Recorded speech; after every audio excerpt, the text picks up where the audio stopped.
تو دوسرا شخص مالک کی جانب سے قربانی نہیں کر سکتا۔ اگر کرے گا تو تاوان لازم ہوگا۔ ذبح کے بعد مالک اس کی قربانی کی نیت کرے بیکار ہے، یعنی اس صورت میں قربانی نہیں ہوئی۔ اپنی بکری دوسرے کی طرف سے ذبح کر دی، اس کے حکم سے ایسا کیا یا بغیر حکم، بہر صورت اس کی قربانی نہیں ہوئی، کیونکہ اس کی طرف سے قربانی اس وقت ہو سکتی ہے جب اس کی ملک ہو یا اس کی اجازت ہو۔ ایک شخص کے پاس کسی کی بکری امانت کے طور پر تھی، امین نے قربانی کر دی، یہ قربانی صحیح نہیں، نہ مالک کی طرف سے نہ امین کی طرف سے، اگرچہ مالک نے امین سے اپنی بکری کا تاوان لیا۔ اس طرح اگر کسی کا جانور اس کے پاس عاریتاً اجارہ کے طور پر ہے اور اس نے قربانی کر دی، یہ قربانی جائز نہیں۔ مویشی خانہ کے جانور ایک مدت مقررہ کے بعد نیلام ہو جاتے ہیں اور بعض لوگ اسے لے لیتے ہیں، اس کی قربانی جائز نہیں، کیونکہ یہ جانور اس کی ملک نہیں ہے۔ دو شخصوں کے مابین ایک جانور مشترک ہے، ان کی قربانی نہیں ہو سکتی کہ مشترک مال میں دونوں کا حصہ ہے اور ایک کا حصہ دوسرے کے پاس امانت ہے۔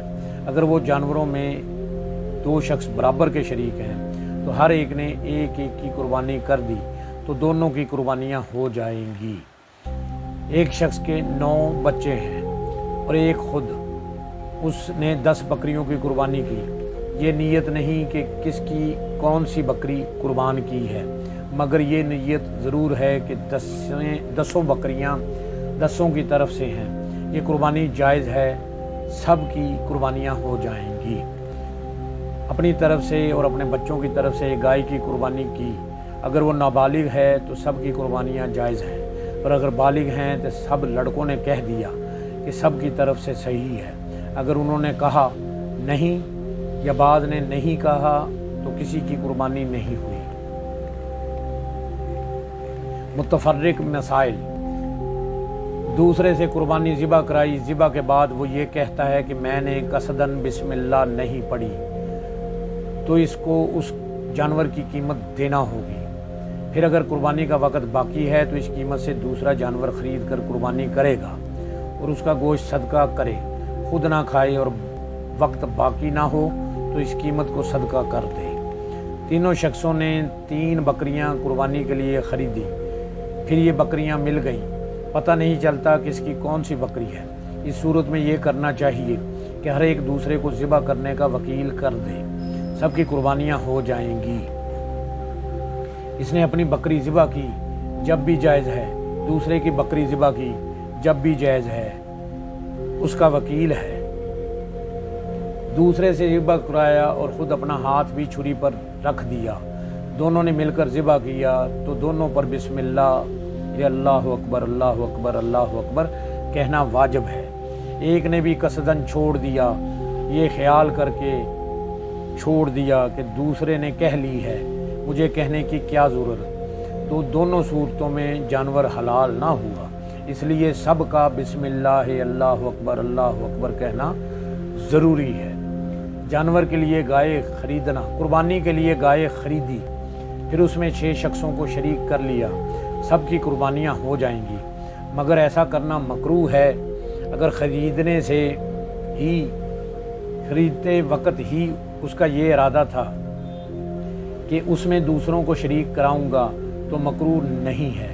اگر خرید سے پہلے ہی شرکت کر لی جائے تو سب سے بہتر عمل ہے۔ غیر مالک نصاب نے قربانی کے لیے گائے خریدی تو خریدنے سے ہی اس پر گائے کی قربانی واجب ہو گئی، اب دوسروں کو شریک نہیں کر سکتا۔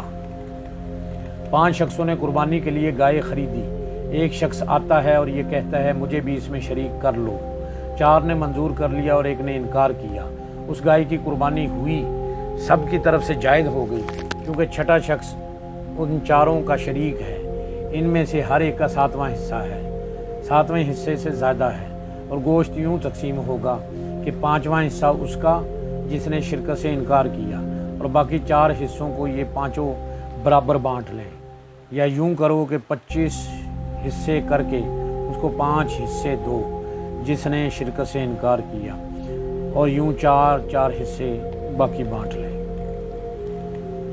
قربانی کے لیے بکری خریدی، قربان کر دی، پھر معلوم ہوا کہ بکری میں عیب ہے، مگر ایسا عیب نہیں جس کی قربانی نہ ہو سکے، تو اس کو اختیار ہے اس کی وجہ سے جو قیمت میں کمی ہو سکتی ہے وہ واپس لے اور اس کا صدقہ کر دے۔ اس پر واجب نہیں، اگر کرے تو بہتر، نہیں کرے گا تو قربانی ہو گئی۔ قربانی کی ذبح کی ہوئی بکری غصب کر لی، غاصب نے اس کا تاوان لے سکتا ہے، مگر اس تاوان کو صدقہ کرنا ضروری ہے۔ مال کے نصاب نے قربانی کی منت مانی تو اس کے ذمہ 2 قربانیاں واجب ہو گئیں، ایک وہ جو غنی پر واجب ہوتی ہے اور ایک منت کی وجہ سے واجب ہوئی۔ اگر 2 یا 2 سے زیادہ قربانیوں کی منت مانی تو جتنی قربانیوں کی منت ہے وہ اس پر واجب ہے، باقی نفل تصور ہوں گی۔ 1 سے زیادہ قربانی کی سب قربانیاں جائز ہیں، ایک واجب باقی نفل، اور اگر ایک پوری گائے قربانی کی تو پوری سے واجب ہی ادا ہوگا یا نہیں، 7واں حصہ واجب ہوا باقی نفل ہوئے، یعنی گائے میں 7 حصے ہیں، 1 قربانی یعنی واجب ادا ہوا اور 6 قربانیاں یعنی نفل ادا ہوئے۔ اللہ پاک سے دعا ہے کہ اللہ پاک ہمیں دین سمجھنے کی، شریعت پر عمل کرنے کی، راہ حق پر چلنے کی توفیق عطا فرمائے۔ آمین بجاہ نبی الکریم الامین، وآخر دعواہم ان الحمد للہ رب العالمین۔